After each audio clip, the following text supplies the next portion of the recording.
weather alert.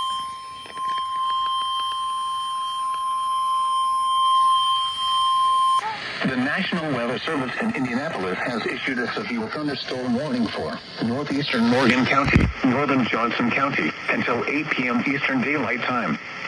At 7:10 p.m. Eastern Daylight Time, a severe thunderstorm was located near Mooresville, or 17 miles southwest of Indianapolis, moving east at 35 miles per hour. Expected hazards include 60 miles per hour wind gusts and quarter-size hail. This is a radar-indicated threat.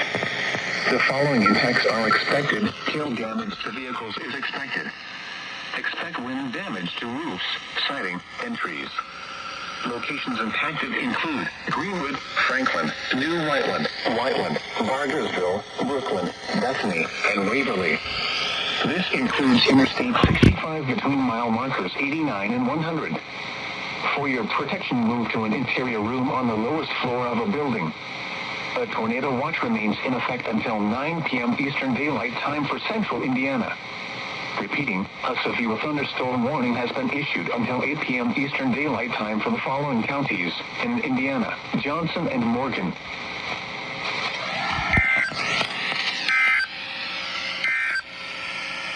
Taking a look at the 3 through